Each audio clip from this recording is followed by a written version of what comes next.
बिस्मिल्लाहिर्रहमानिर्रहीम अस्सलामु अलैकुम रहमतुल्लाह। मुल्क के अंदर सदारती इंतखाबात हो चुके हैं और उसके नतीजे में आसिफ अली ज़रदारी बतौर सदर सामने आ चुके हैं और उनकी जानिब से इस ओहदे के ऊपर जो है वो विराजमान हो चुके हैं। और अब आगे के जो मामलात हैं, आगे का जो नक्शा है, आगे का जो मंजरनामा है, वो इंतहाई अहमियत का हामिल है। उसको आपने समझना है। देखें, सदर आरिफ अलवी तो घर जा चुके हैं और जाते जाते जो उनसे इक़दामात की तवक्को की जा रही थी वो उन्होंने नहीं किए। इमरान खान की रिहाई के हवाले से और पाकिस्तान के अंदर और भी बहुत सारे इक़दामात थे जो कि इमरान खान ने उनको कहा था कि आप करके जाए, लेकिन उनकी जानिब से नहीं किया गया और वो चले गए। अब उसके बाद जो है पाकिस्तान के अंदर फिर नए इंतखाबात होने थे, प्रेसिडेंशियल इलेक्शन, क्योंकि पहले से ही आरिफ अलवी एक्सटेंशन के ऊपर थे। उनकी रिटायरमेंट तो हो गई थी, लेकिन क्योंकि इलेक्टोरल कॉलेज पूरा नहीं था, पंजाब असम्बली मौजूद नहीं थी, KP असम्बली मौजूद नहीं थी, फिर कौमी असम्बली और बाकी असम्बलियाँ भी चली गई, तो वह इलेक्टोरल कॉलेज पूरा ना होने की वजह से उनका इंतखाब नहीं हो सका। तो अब नया इंतखाब हुआ और इसके नतीजे में आसिफ अली ज़रदारी सदर बन चुके हैं। अब पीपल्स पार्टी और नून लीग, आपको पता है कि इनका एक माजी है, इनका एक पास्ट रिकॉर्ड है और दोनों आपस में किस तरीके से लड़ते झगड़ते और आपस में इख्तलाफात रखते हैं, सिर्फ ये ओहदों की खातर, मफादात की खातर एक टेबल के ऊपर नज़र आते हैं। अदरवाइज़ इनका आपस के अंदर कोई मफाद, आपस में कोई इनका उठना बैठना नहीं है, सिर्फ अपने इक़्तिदार की खातर ये बैठते हैं। अब क्योंकि पीपल्स पार्टी बहुत सारे अहम तरीन ओहदों के ऊपर विराजमान होने जा रही है, एक एक करके अहम तरीन ओहदा है एक ऐवान सदर वाला, वो तो आ गया है पीपल्स पार्टी के पास। आगे जो चेयरमैन सेनेट या डिप्टी चेयरमैन सेनेट और आगे जो है सेनेट के इलेक्शन वो भी होने जा रहे हैं। अब सेनेट के इलेक्शन के हवाले से जो ख़बर सामने आई वो ये कि सेनेट के इंतखाबात के अंदर मोहसिन नकवी को भी लॉन्च करने का प्लान मौजूद है कि मोहसिन नकवी जो कि साबिक निगरान वज़ीर आला पंजाब हैं, उनके पास अब ऑलरेडी एक ओहदा है चेयरमैन PCB का। अब उनको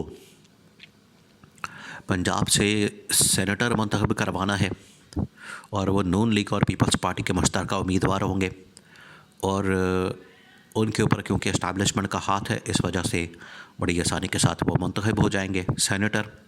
तो सेनेटर बनने के बाद मोहसिन नकवी को बाकायदा तौर पर हुकूमत के अंदर शामिल करके निगरान वज़ीर दाखिला बनाया जा सकता है।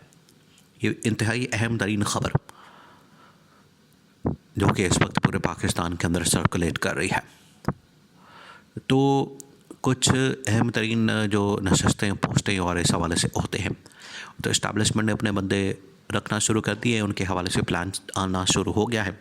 जिस तरह से बलूचिस्तान के अंदर सरफराज बुगटी जो कि पहले निगरान वज़ीर दाखिला थे, उनको वहाँ से इस्तीफ़ा दिलवाया, उनको भेजा बलूचिस्तान के अंदर, वहाँ पर उनको MPA बनवाया।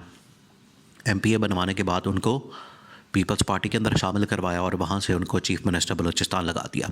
तो वो भी इस्टेब्लिशमेंट के आदमी। यहाँ पर मोहसिन नकवी को लाया जा रहा है, इस्टेब्लिशमेंट का आदमी। फाइनेंस मिनिस्टर, वज़ीर ख़जाना, वो भी इस्टेब्लिशमेंट का आदमी आ रहा है। ये जो साख्तार है इसकी छुट्टी, ये कहीं भी आपको नज़र नहीं आएगा, क्योंकि जब नवाज़ शरीफ नहीं है तो इसके भी चांसेस नहीं है। मरीम नवाज़ के ऊपर ज़रूर जो है वो कॉम्प्रोमाइज़ हुआ है और नवाज़ शरीफ ने अपनी कुर्बानी दी और मरीम नवाज़ को पंजाब का वज़ीर आला बनवा दिया, अदरवाइज़ उसके चांसेस भी बड़े कम थे। बहरहाल अब ये डील हो गई है। अब आज जो असल कहानी और असल मामला है वो ये कि अब ऐवान सदर के अंदर आसिफ अली ज़रदारी बैठ गया है। अब दो ताकत के जो मरकज़ हैं, असल में 4-5 बन गए हैं इस्लामाबाद के अंदर।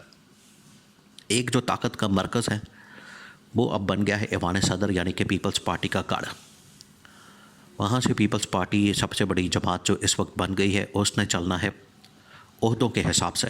दूसरी है नून लीग, जिनके पास प्राइम मिनिस्टर का ऑफिस है और काबीना और हुकूमत है। ये दो बन गई, दो ताकत के मरकज़ हो गए।